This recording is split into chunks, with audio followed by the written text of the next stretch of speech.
Welcome to another episode of Koined Insights. Today we have with us a friend, a boss babe, CEO. We welcome Telika. Hey girl, hey. Some to the studio audience, some to clap. Love it. I love it.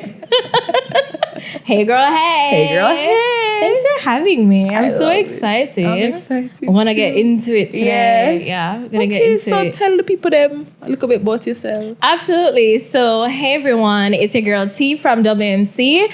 I am a female entrepreneur. I help women in startup launch their businesses, and I'm all about systems, marketing, sales, being in the bag, and I've been doing that for the last 5 years. Yeah, it's been a long time. Yeah, it's been a journey. So actually, I followed you. I used to follow your... Yes. Before I met you, I was just like, oh my God, like I love this girl's content.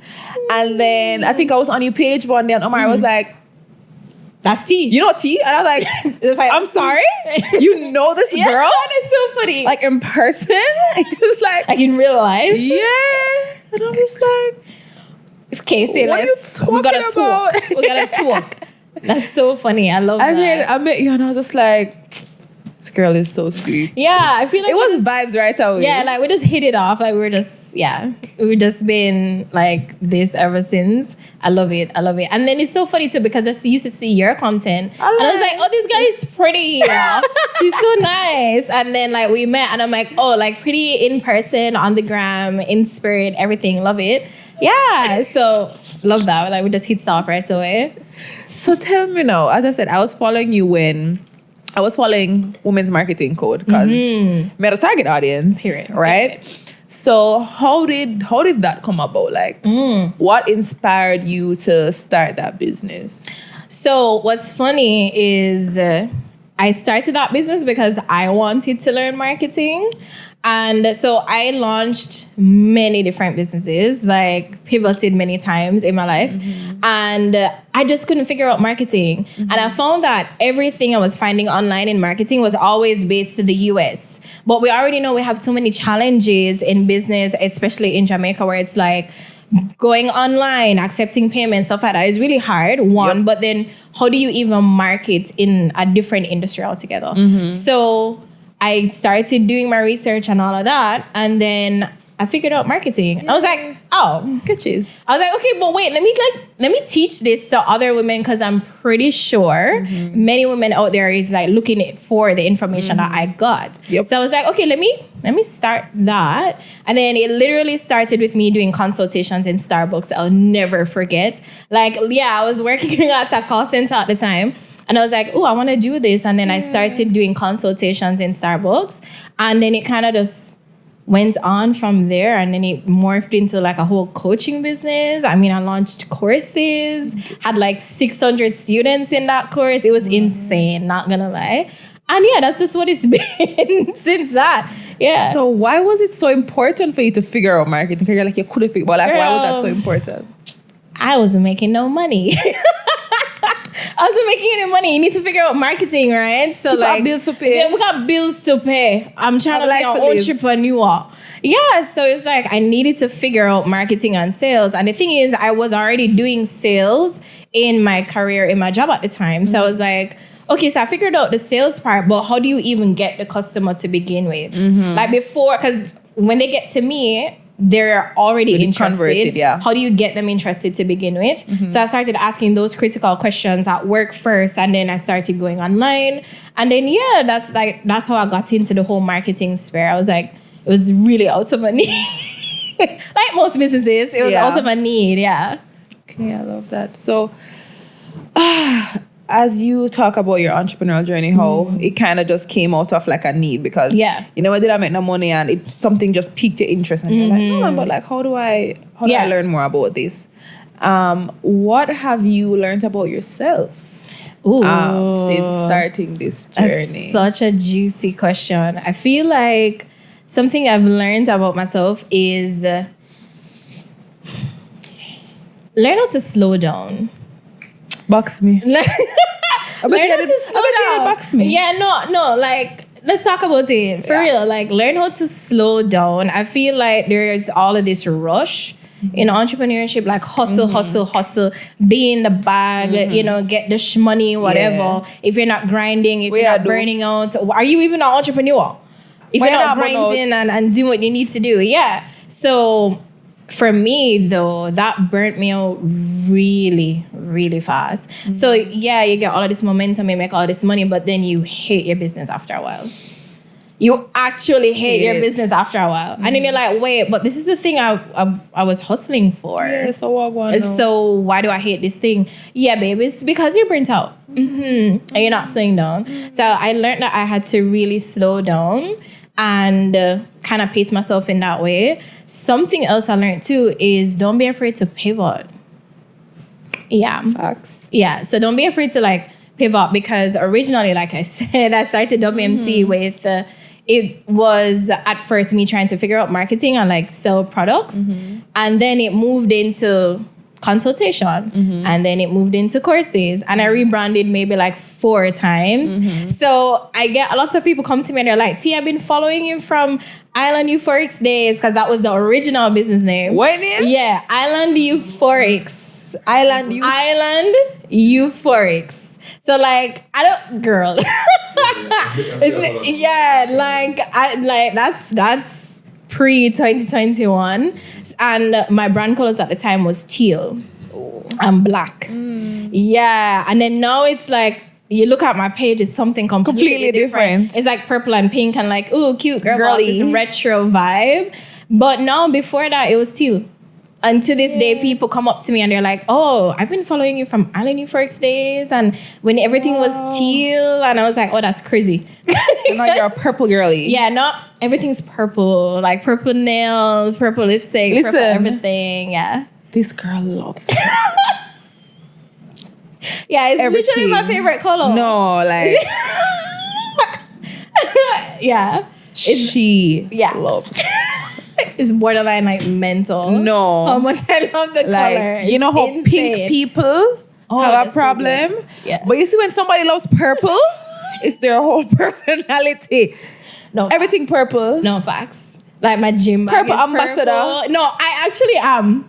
Like this is like my nails have been consistent. Your nails have always been purple every time I see you. It's always purple in different fonts. Yeah.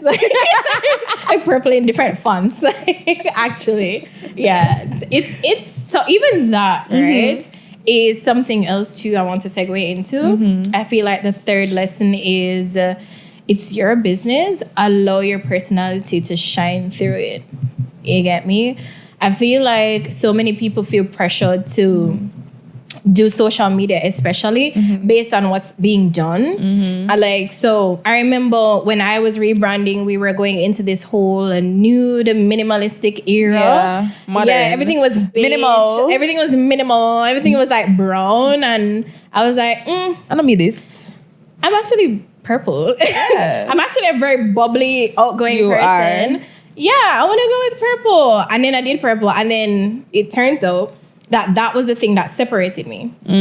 So to this day, people are like, oh, once we see the purple, once we see coffee, once we see all of that, it's you. You love a coffee. Hello, I need a cup of coffee. You love a coffee. I do. Yeah. So it's just like all of that. Those are like the 3 major lessons I find. Like allow your personality to shine through in your business. It's your business. On that. Yeah. Okay. So avoid burnout. Slow down to avoid burnout. What was the second thing? No, that's fine. So avoid burnout. Slow down. Don't be afraid to pivot. Don't be afraid to pivot. That was number 2. That was it. And then allow your personality to shine through in your brand. Yeah. Okay. Yeah. I love that. All major lessons. So I know that you are very big on systems. People, I love a spreadsheet, you know. I love a spreadsheet. I love a click up all of the works. I love a project management platform. But this girl, she loves a system. She loves creating systems, building systems, maintaining systems. Talk to us about that. Like, what's the importance of having these systems in your business? So for like, whether it's like somebody who is just starting up their company and, you know, they're not sure where to start, or it's somebody who is maybe like 5 years down the line. They just kind of started, but they never put anything in place. And now it's just like things are all over the place. So what are some basic systems that you think generally businesses should have? And then we can like niche down a bit. Yeah, no, that's fine. So that's literally who I work with every single day. Like, I'm officially at maybe 200 to 300 consulting clients at this point in time. I kid you not, every single day there's someone coming in who's just like, okay, well, I'm like 2 years in my business and I'm stuck. Yeah. I don't know what to do. And then what I find is a lot of people get into entrepreneurship and they have this beautiful idea, and then they execute it and they make some amount of money. But then when it's time to grow and scale, that's when they get stuck. Yeah, that's when they literally get stuck. And then that's when they come to me. So I find that creating systems in your business is so necessary. One, if you really want to be a business owner, let's just start with that. Talk about it. Because a lot of people they think they're business owners, but you're actually self-employed. You're self-employed because you don't have the systems. And when I say systems, I don't mean like staff or anything of the sort. I mean, yeah, that's a part of it. But you can really get started with like automations. We live in an era of AI. You get me? There's so many things you can put in place to actually grow and scale your business before you get to the staffing point. Yeah. So this is one of my favorite examples. I had a client, she came in and she was like, T, I am spending my last with you. And I am going to shut this business down if this doesn't work. And I was like, hi, good afternoon. Good morning. I was like, hi, good afternoon. It was so funny. But I'm used to that kind of pressure because again, people don't look to me. The pressure is getting worse. Like, people don't come to me until they get to that point. So she was like, yeah, if this doesn't work, I'm closing down my business. And I was like, okay, that's a little intense, but let's get into it. But okay. And I did an audit of her business and she had a website. She was selling like wigs and stuff like that. And I was like, girl, where are the systems? Where is that? When I say systems, I mean now in marketing, because you have 3 different types of systems. You have business, marketing, and sales. And then you have other departments too that each have their own systems, like client success, things like that. But we're gonna focus on like business, marketing, and sales. So she didn't have any sales or marketing systems. And so when I did the audits, because I'm in marketing, that's what I was focusing on, I realized she didn't have any email marketing systems. Which, have you ever gone on a website and you browse a little bit and you came off? Yeah. But then you got ads? All the time. That's a system right there. I saw them catch me. That's a system right there though. Like, hey girl, we got a sale. Just for you. Just for you. That bag you were looking at? It's on sale. It's about to sell out. Yeah, not really. Gets me every time. Yeah, but it works, right? And then, so that's a system. And then the one that we worked on was her email marketing system. Lovely. So you ever sign up on like a website and they're like, like 10-20% off if you submit your email, and then you get like a ton of emails after that. I'm just like, fine girl, I know what you're doing this for. I literally work in the field, but here you go. We get it, it's fine. But then you get all of these different emails. Yeah, that's a system right there as well. And that's something that is, to be honest, fairly easy to set up. But it's one of those things that when you set it up, you turn on the pipe for money. I'm not even joking. So we set up something known as her abandoned carts email system. Oh God, that's so good. Yeah, very important. So good. Very important, because the thing is, I always like to say people need to see your offer minimum 7 times before they actually decide to buy from you. So when they visit your website and visit your social media, that's just 2 times. That's not enough for them to actually buy from you. I need this. No, that's not enough. So then when you send them a follow-up email system, they're more likely to buy. And so literally literally by just turning on her abandoned cart emails, I remember from that alone, we made $80,000 that month.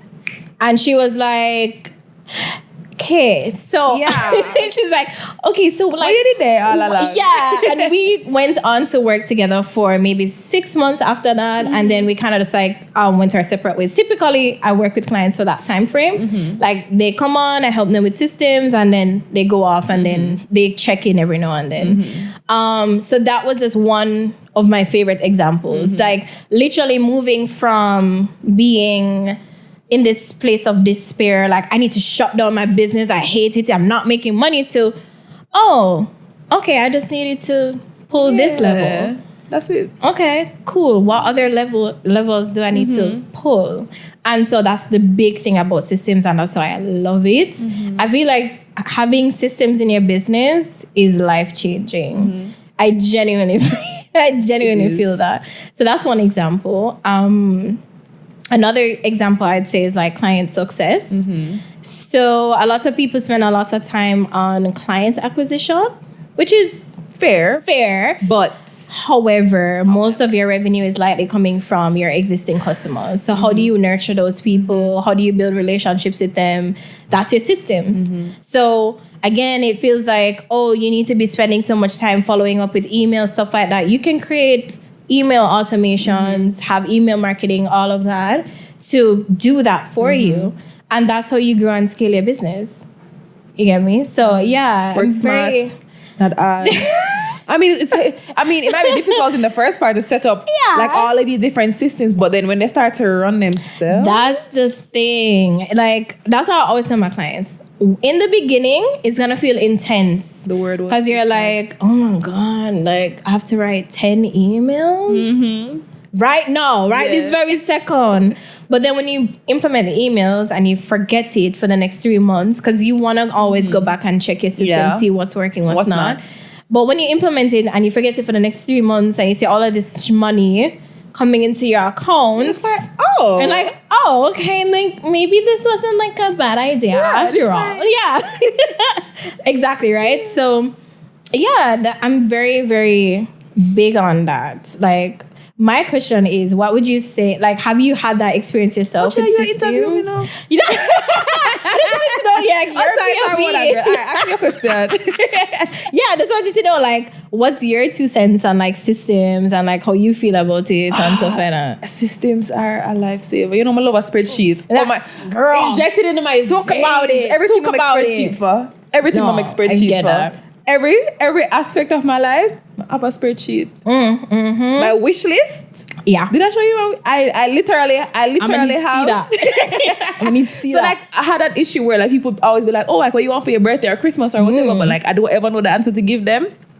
So I just have like a standing spreadsheet wherever I do want something, I just put it in there. I put the description, I put the link, I put the price, I put where you can find it, and I have different categories, whether it's clothing, whether it's electronics, whether it's whatever. Can I get a copy? Yeah. Can I get a copy? And I put it like if I need it ASAP this quarter, next year. Can I get a copy?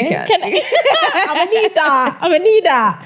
I love it. So if I need that for my personal life, you definitely need that for your business, like automation. So, but now I big up AI. I do think though, fellow scientists, not because you can means you should. But we'll get into that. But I do love AI. I love ever since you told me about Fathom. Sit in the chair. It's fixed for that one. Every meeting, even internal meetings. So, backstory, I'm awful at taking notes. I don't take notes. Like, whenever we have a meeting, I try, but it's just, they're not very good. From within I assume I can't take notes. Fair. So, when you told me about an AI note taker, and the notes that it gives, 10 out of 10. We should have a promo code. You should. I should have a promo code. Father might email you, because I can't just out here big up. So. No, but so you see, even something like that I find is so crazy because for somebody like myself where I'm literally on like minimum 5 to 6 calls per day, like So for me, I have to take notes. So I've always been good at taking notes. If I don't write it down, I'm not going to remember it. I'm not going to learn it. I have to write it down. Yeah. Like I was that student in class you could count on where I have notes. I have lots of notes, like literally. And so I was good at it. So at first I was like, oh, I don't need a note taker. What's that? Yeah. But then when the little AI joins the meeting, and then it takes all the notes for you, and then it fires it off to my clients, or I can just copy it and send it to my client, whatever. And then it has like this, I think, about 98% accuracy. So I don't even go to tweak it. That's crazy. And it's honestly the fact that I wouldn't even take notes like that. Because you can take it chronologically, you can take it with the main points. They have so many. It's so good. You can even ask it question, guys. So yes. You can ask it. Bring it back. Bring it back. We're not trying to promote. True. Fair. You know what? You're right. True. Big up on yourself. Y'all did that. Yeah. Y'all did that. Yeah, y'all did that. But guys, that's a great thing to implement in your system. Yeah. Automate what you can or when you can, because as you were talking about like slowing down and like burnout, it's really important, especially when you're in the stages where you're growing a business. Yeah. And certain people are it's easier for them to delegate than others. But you have people like me where it's just like, this is my baby though. But you have to let go. No, or you will never be able to grow your business. So absolutely, what I love about integrating technology into business is it cuts down the efficiency. Trust me, is 10 out of 10. It cuts down on the time you have to spend doing little things, and it helps with decreasing, just the possibility of you burning out, because now you've started to like kind of delegate these things, you've automated them. Even when you start to bring on staff and contractors, you've made their job easier. Yeah, they don't have to focus on these little mundane tasks. They can focus on what actually matters. Yeah, that's so important too. And then I find that, so kind of stepping away from tech a little bit, because a lot of people might find tech to be intimidating, which I understand. I work with a lot of clients who they're maybe in like their 40s or their even 50s. And so when I talk to them about tech, they're just like, we typically move into like an implementation contract after that, because they're like, okay, I recognize the need for this, but I am not doing this. So can you and your team just do that, because I'm not doing all of that. But so there's that. But there's also, systems is also strategy too, right? So I'm very big on strategy. I find that a lot of entrepreneurs get burnt out because they don't have a strategy. You have zero idea how to actually attract your customers, how to nurture them, how to convert them, and how to keep them. And that's why you're struggling with sales. Not because your product isn't a good product, not because your service, nobody wants to buy it. It's because you don't have a strategy behind selling the thing. And so what I help my clients with the most is the strategy, because then when you have the strategy, you can develop the system that pretty much holds up that strategy. So my framework for that in marketing, I call it VELS. So that's like visibility, engagement, lead gen, and sales. Like literally all of my students know it at this point. The community knows it at this point. It's given teacher. Teacher. Like when I go on lives, I'll be like, okay guys, who remember VELS? And people literally be like, visibility, engagement. I love it. Because it works and as a system. So visibility asks the question, how can we get more eyeballs on your business? So for example, I always like to say that you want to make 10 sales, then minimum 1,000 people need to be looking at your website. So people think, 10 sales, that's just like 10 people. Babe. Oh no, baby. Not at all. Like that's 1,000 people. Yeah. And then engagement is, okay, how do I build a relationship with these people? And then lead gen is, okay, how do I turn them into VIPs or pluck out the people who are actually serious about buying or working with me? And then sales is, how do we convert them or close the sale? And how do we keep them as customers? And that's a system. And I promise you, every single time I work with a client on this, whether they had no sales or they had some amount of sales trickling or whatever, they always get sales after, and then they stop stressing about it. Like the only thing they stress about going forward is maintaining that system, not Like they're not confused anymore on how to get customers. And that's so important. And that's why I'm so big on process, strategy, and systems, because once you figure it out, you're good. That's the hardest part of being an entrepreneur. The systems. So earlier you make a little talk and you said, I guess a lot of people don't realize that they're not necessarily business owners, but they're self-employed. So would you share in your opinion? What do you think the difference is? So the big difference is, do you have a system that can run the business for you when you step away? If the answer is no, then you're self-employed. And here's my thing. Here's tea.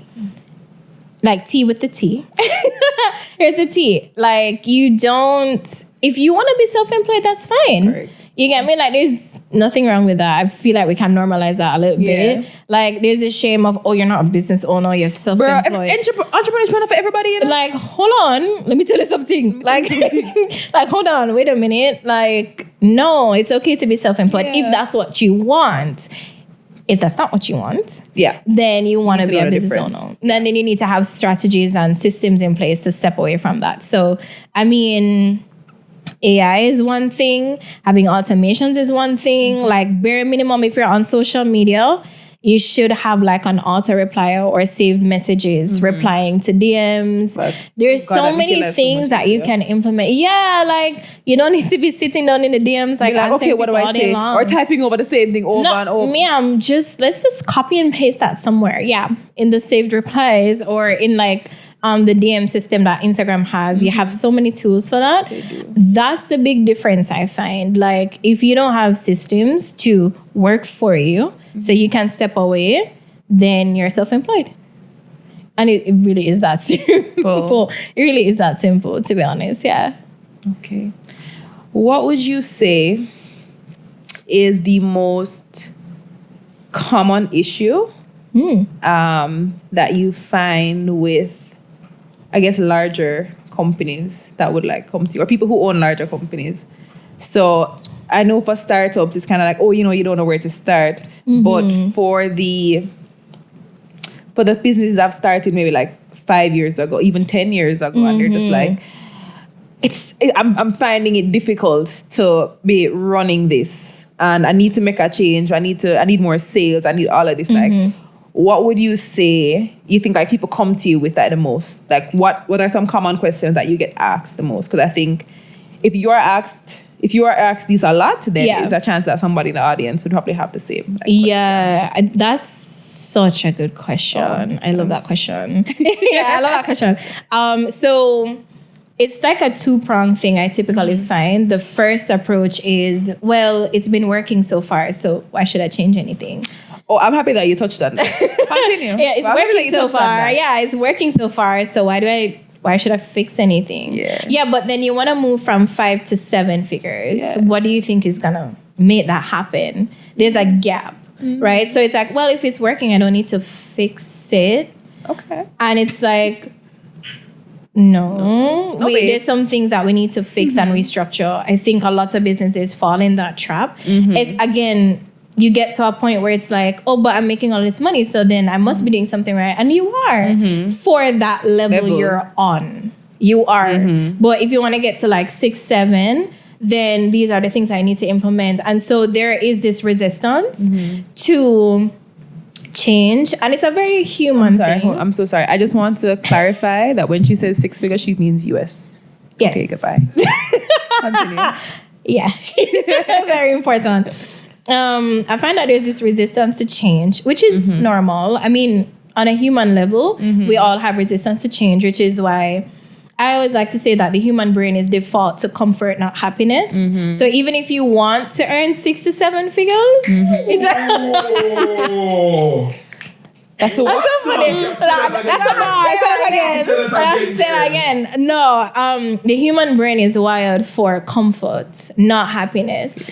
So it literally doesn't know the difference between something that's familiar, something that's comfortable, whatever. Which is why you find that so many people want to go to the gym, want to do all of these things, but you're comfy. And so long as you're comfy, So long as you're comfy, you're not going to do what you need to do, which is why we find that so many entrepreneurs started out in that season of something dramatic happening. That's the change. That's the discomfort, right? So until a company gets to that point where they're like, I do not want to do this anymore, then it gets, until they get to that point where they don't want to do this anymore and they become uncomfortable, that's when they realize that they need to make that shift.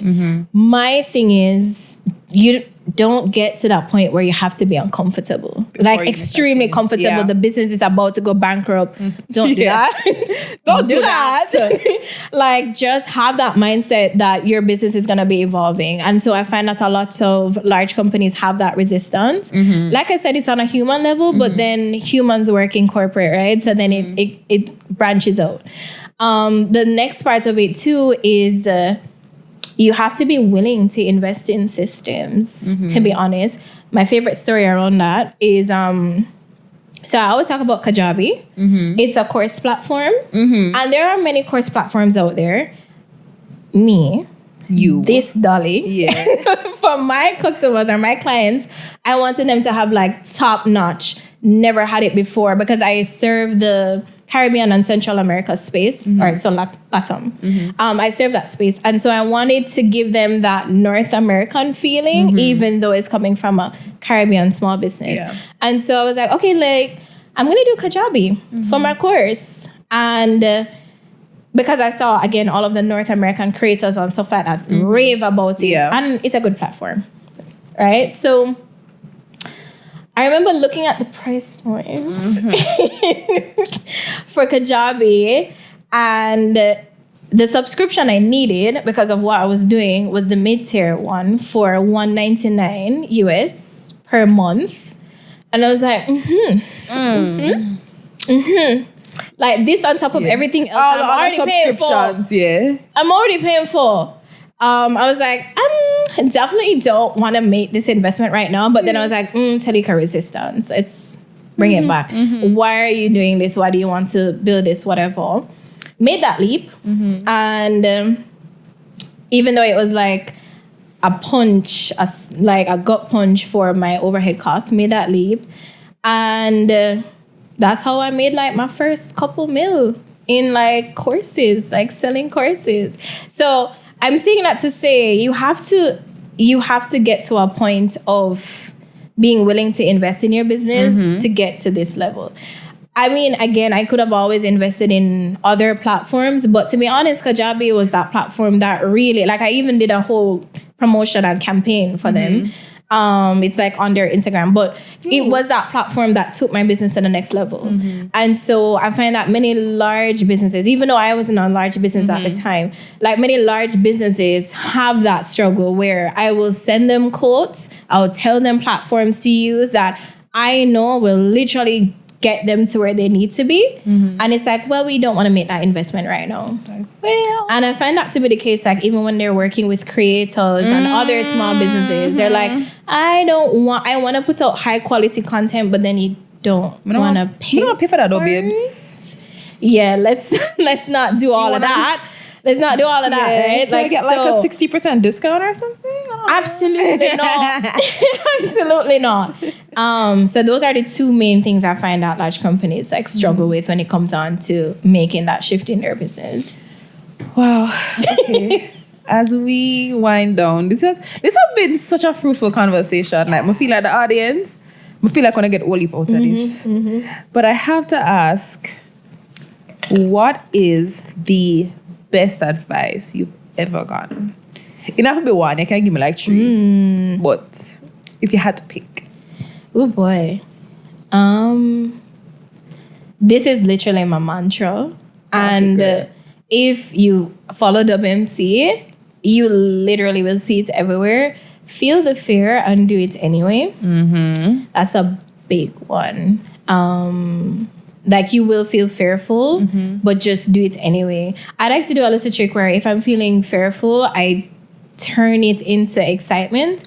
Just like, oh my God, this is scary. And I shift that into, oh my God, this is so scary. And then you find how quickly that shifts, right? That has been phenomenal for being on camera, guest speaking, launching products, services, the whole nine. Just feel the fear, do it anyway. I think another big one was that same conversation about like comfort. Just like the human brain is wired for comfort, not happiness. So a lot of times, even in your pursuit of happiness, it's gonna be hard and it's weird because you're like, I'm trying to be happy. I know this is gonna be to this. Yeah, but it's uncomfortable. The pursuit is uncomfortable, and so that's why you're gonna have that challenge. So I feel like those are two big lessons. I have so many more lessons. I just can't think about them like off the top of my head right now. I mean, but wait, before when we were having our conversation, we were talking about pivoting. Yes. So yeah, that's a big one too. Like, don't be afraid to pivot and relaunch. Which segues into something else. A lot of people who are entrepreneurs, they have a fear of being perceived. So you don't want to start the thing because you're afraid of like what people will say. I promise you, nobody cares that much, and that's a good thing. I've learned that lesson. I tell people just like stop taking things so personally because people are not thinking about you. The way that you think about you. No, that's not a thing. Like Q-tip. And so I have an acronym for that. Q-tip, quit taking it personally. Yeah. Ooh. So yeah, Q-tip. Yeah, like a little Q-tip. Like quit taking it personally. People are very much consumed with their own lives. So you think they're paying attention to the fact that you disappeared or you maybe change your prices or whatever. Babes. Nobody cares. And that's a good thing. Yeah. It's not like oh my God, nobody cares. It's like nobody cares. Do your thing. Yeah. So yeah, those are like the three big. Fourth lesson. This always changes like my clients' lives. And this is about pricing. A lot of entrepreneurs struggle with this. So raise your prices, right? And if you find that you're struggling with raising your prices, raise the perceived value of your price. So if you find that a lot of people have a problem with raising your prices and stuff like that, or you're afraid to do that, just raise your perceived value, whether that's branding, adding a little more, things like that. Yeah. So it's never about the price, it's about the perceived value. So yeah, those are like 4 things. Okay. Well, thank you so much for coming on with us today. Yeah, I think that this conversation was really, really fruitful. Amazing. So, fantastic. Guys, thank you so much for joining us for another episode of Koined Insights. We have more episodes coming for you, so make sure that you are subscribed to us on YouTube. We are on all streaming platforms, and make sure you follow us on Instagram at Koined Digital. Yay! Well, you're telling me at. And then my Instagram is Women's Marketing Code. So that's woman with a S, marketing code. And then I'm launching out the WMC community. So the community is officially being like a separate thing from WMC, which is like an agency now. And it's now going to be focused around productivity and just staying sane as an entrepreneur. That's literally the bio. Just like stay sane. Me up. Yeah. So like those 2 things are happening right now. And that's where you can find me on Instagram. Okay. All right. Great. All right, guys. See you next time on Koined Insights.